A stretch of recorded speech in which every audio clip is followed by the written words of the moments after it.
Make It Right, the manufacturing podcast. Sometimes in life, an opportunity comes up to combine your passions and turn them into a business. No doubt, this is a dream many have and would like to pursue, but very few do. This week on Make It Right, one of my guests has done just that, bringing together his loves of beer brewing and chemistry to create a hops and hemp-based organic skincare business. Dr. Chett Boxley is a chemist and a certified natural and organic skincare formulator. His partner is Chris Rebsamen, a marketing and business development guru, who was my guest on episodes 65 and 66 of the Make It Right podcast in the summertime. And that's how I found out about Batch 21, a natural and organic skincare line for men that's based in beautiful Park City, Utah. So I'm pleased to have both Chett and Chris with me on the show today. So welcome to the show, you guys, and thanks for joining me. Well, thank you for having us. Yes, thank you. My pleasure. So, Chett, you're a chemist turned entrepreneur. Quickly explain how you took this path and got to Batch 21. Oh, a quick circuitous path we took. So yes, I was a chemist. After finishing my PhD, I went on to work for a small ceramics company where I caught the entrepreneurial bug and just had a lucky enough opportunity to join a green chemicals manufacturing company that was focusing on developing really interesting materials for the cosmetics and personal care space. And suddenly I found myself being thrust into becoming a cosmetic chemist, whether I wanted to or not. So what was this? Here we are. Yeah. So what was this aha moment that told you that the pairing of hops and hemp to create skincare products was a match made in heaven? Well, so we actually started looking at hops because it's from the brewing industry. Back before refrigeration, it was well known that hops were added as a natural preservative for the beer. So we started looking at hops for inclusion in skincare from that lens, that perspective of being like, could this be a really interesting and novel preservative in our products that we were going to create? And then when we started diving into the science behind hop, the essential oil that's extracted from the hops, turns out it's way more than just a really interesting antibacterial. There's a lot of nice antioxidant, anti-inflammatory behavior that this ingredient provides. And so it was sort of from there, it was like, oh my God, this is way more than just a preservative, and it's way more than just a really interesting additive. There's a lot of fun and interesting science behind its effects on the skin. So that was it for the hop oil. And then as the hemp, we needed something that was going to be a unique oil that was going to help carry that hop to lower dermal layers of the skin that can actually have a nice skin penetration. And so hemp being an oil that's got a fatty acid profile that looks very much like what the oil production of the skin is naturally. They match really well, and so your skin sort of, for lack of a better term, sort of used to this type of oil, and so it absorbs really well, and therefore can carry the hops into the skin and really help provide those beneficial attributes that we wanted the hops to be there for. Okay, so you went through all this chemistry and understanding all of this. When did you actually say, okay, I'm going to make some products and I'm going to start selling them? When Chris told me that I should do that. So, woohoo! It was one of those moments where we've been doing this in the lab for quite some time, just doing research and learning and being a part of the whole process of developing the skin, and it was just through probably multiple conversations with Chris where he was encouraging me to really put forth this into more than just a concept and actually develop the product and put it together. So it was through probably a lot of more prodding than he would have liked, but. Yeah. So Chris, what was it that you saw in during those conversations that you went, yeah, this thing can work? It was kind of first to market the concept of putting hops and hemp in the same formulation, and then really understanding what hops can do for the skin. It was just kind of seemed to be kind of a natural fit, because in today's market, as we've talked about before, innovation. And I just thought it was a very innovative concept. And again, no one has tapped into it based on my research. So. Mm-hmm. Mm-hmm. So I really love the simplicity of the product line that you offer, and the fact that you're actually targeting a male market with this product. So did the chemistry dictate that? Was it the fact that you figured hemps and hop are going to appeal to a male audience? Like, what's the idea behind all that? That's an interesting question, because it's when we started off with this, there was sort of this. The hops in the hemp, for certain, the hops are clearly something that we felt like would resonate with a male audience.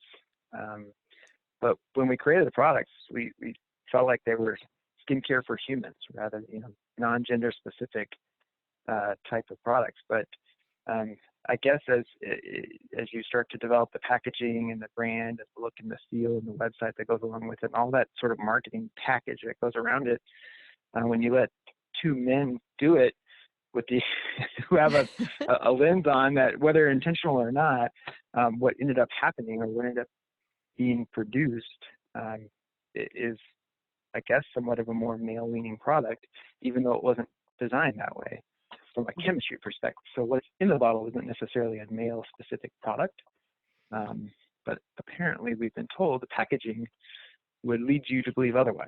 Mm-hmm. So Chris, you're the marketer behind the product. So what was the thought process behind all of it, the whole look and feel of it?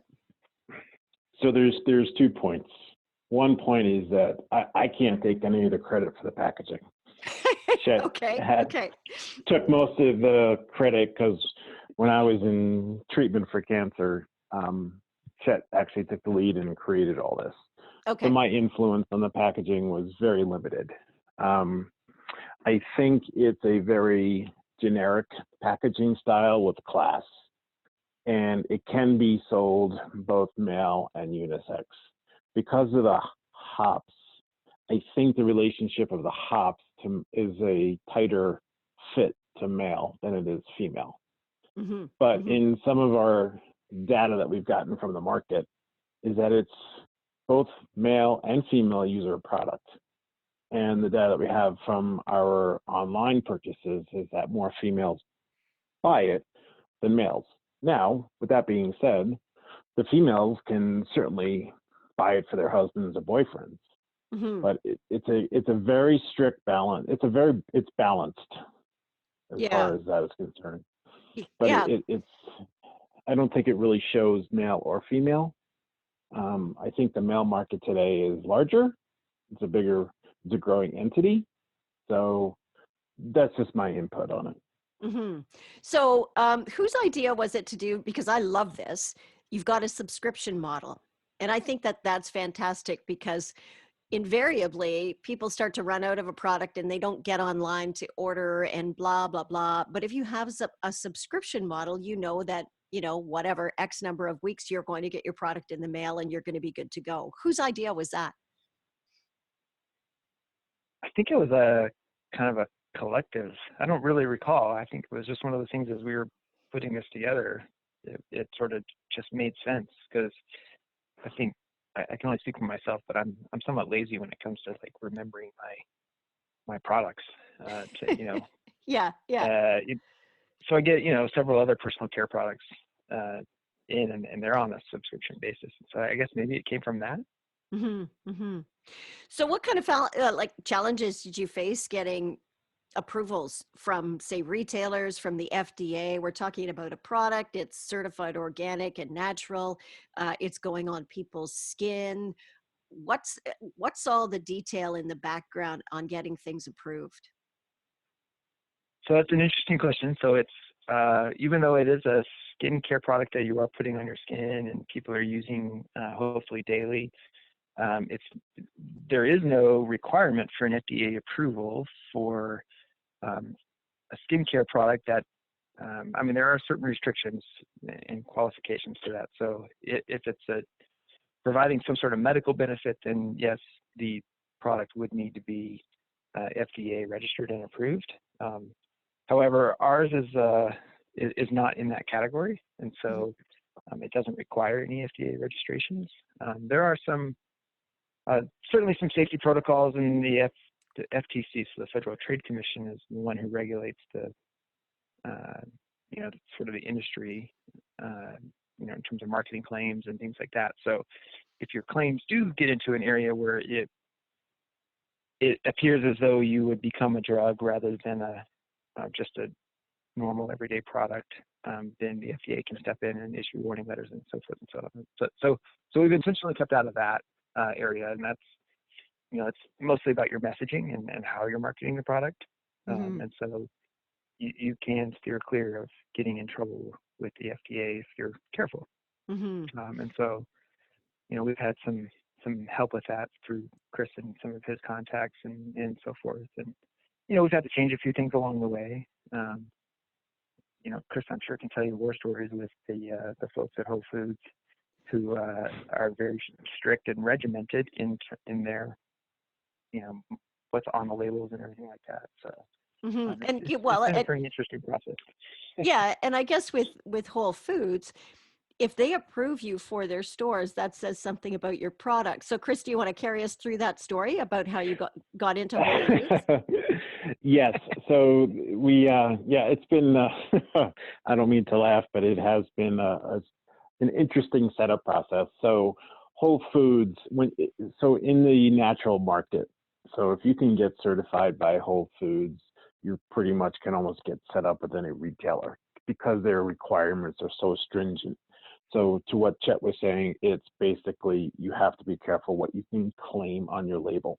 So the labeling has to go through an entire process to make sure the verbiage is correct. Then the verbiage needs to match what's on the label, and they do a website audit. So we've had to make some changes on our website as well. Second to that is then it's an ingredient audit. They go through all the ingredients and components of the product. Now you actually have to have a third-party lab test photograph all the items, document all the ingredients, and it's kept on file in a vault. Really? So you're not changing. Yeah, it is.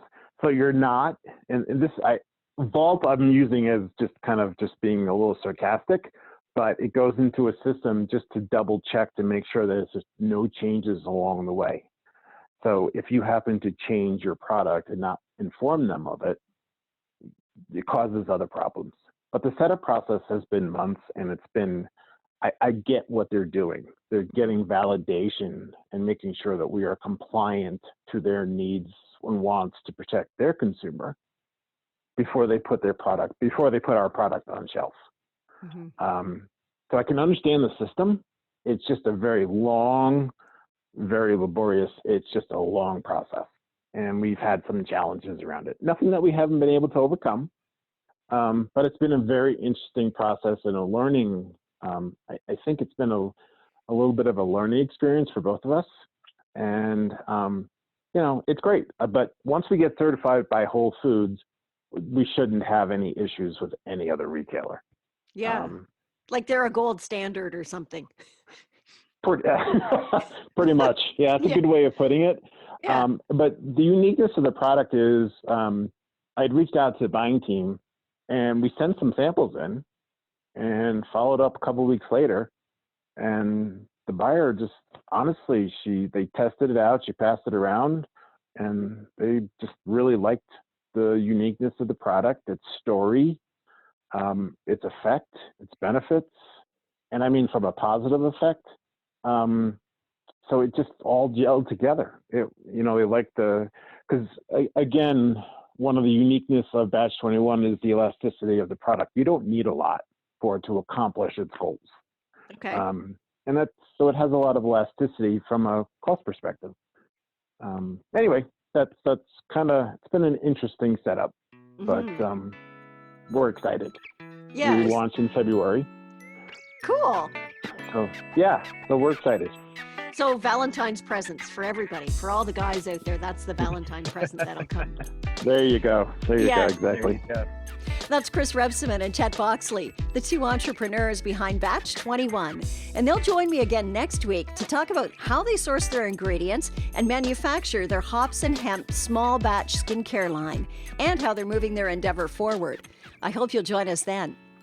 The Make It Right podcast is brought to you by Kevin Snook, leadership advisor and author of the best-selling book, Make It Right, 5 Steps to Align Your Manufacturing Business from the Front Line to the Bottom Line. That's our show this week. Follow Make It Right on Twitter and LinkedIn, and subscribe and share this podcast with your friends and colleagues through iTunes, Google Play, Stitcher, Spotify, and YouTube.